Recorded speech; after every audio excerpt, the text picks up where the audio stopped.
I'm a university researcher. I trained as a chemist and have worked for many years as an environmental scientist. In my job, I try to use chemistry to understand the societal trade-offs and consequences associated with our decisions about the way we use the planet's limited resources.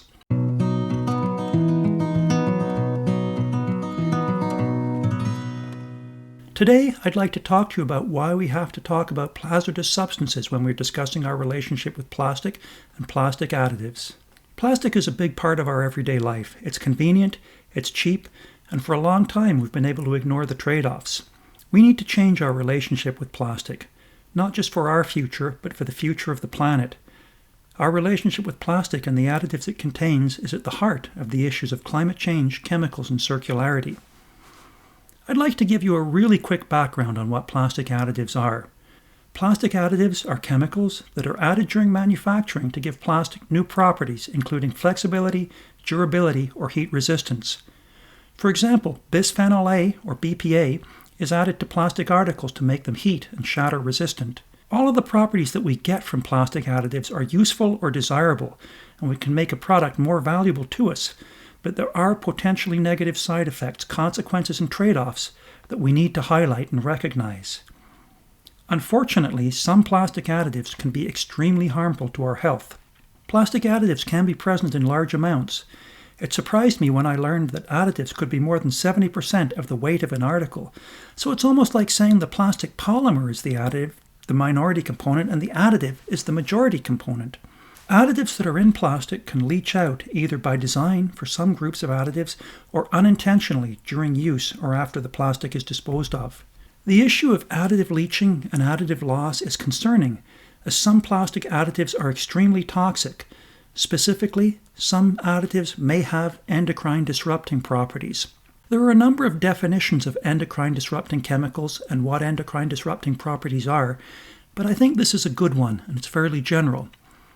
Endocrine disrupting chemicals are mixture chemicals that interfere with any aspect of hormone action. Hormones are the chemicals that regulate our body's functions and processes, including development, metabolism, reproduction, stress, and immune responses.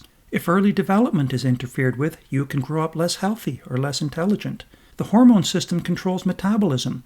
Interfere with these controls, and obesity or hunger can result. Pretty much anything we do is controlled to one degree or another by hormones. Anything that interferes with hormone activity and regulation is something we ought to be concerned about. I'd like to talk a little bit about why I think plastic pollution is a visible problem, but plastic additives with endocrine disrupting properties are still invisible. I'm sure you've all seen a picture like this of a dead bird with lots of plastic in its stomach.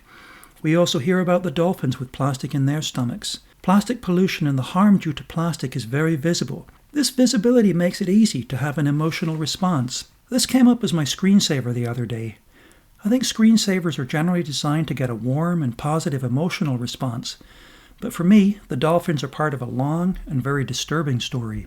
Far too often, when dolphins or other marine mammals are washed up dead on shore, they're found to have high levels of endocrine disrupting substances in their bodies. Often the levels are so high that the carcasses of these marine mammals have to be treated as hazardous waste. They cannot just be buried, they have to be disposed of the same way we get rid of poison. I'd like to dig down a bit more into why the endocrine disrupting substances found in plastic additives should be more of a concern than the plastic itself.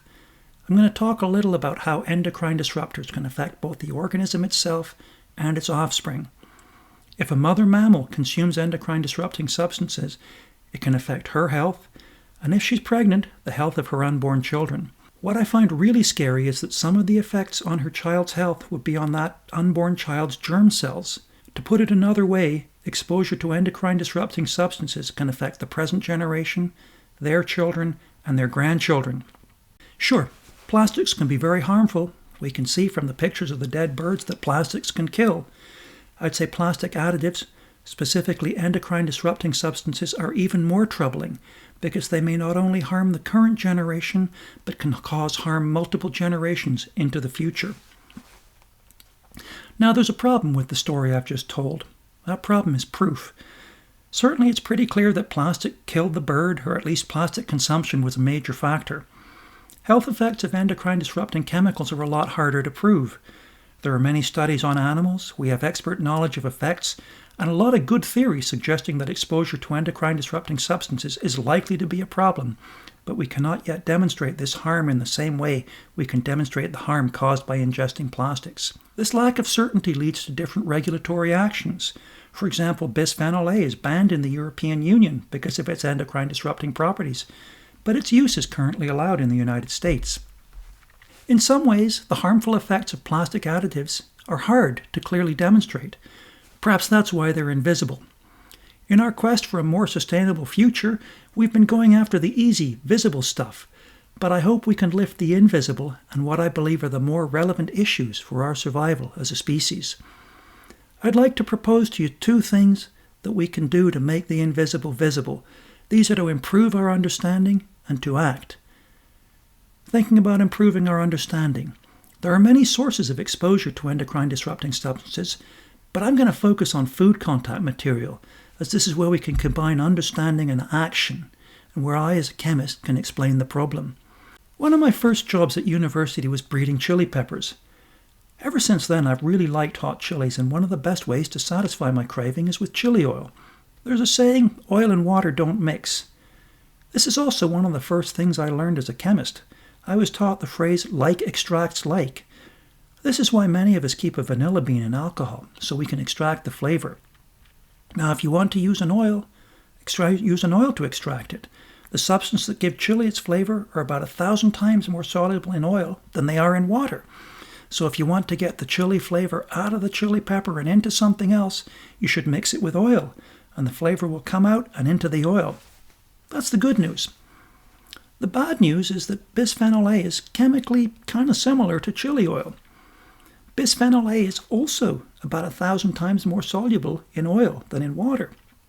So if you store oily foods, like sausage or cheese, in some sort of plastic that contains bisphenol A, you run the risk of pulling endocrine-disrupting substances out of the plastic and into the food which you and your family then consume. What now? We understand there's problems with food contact materials.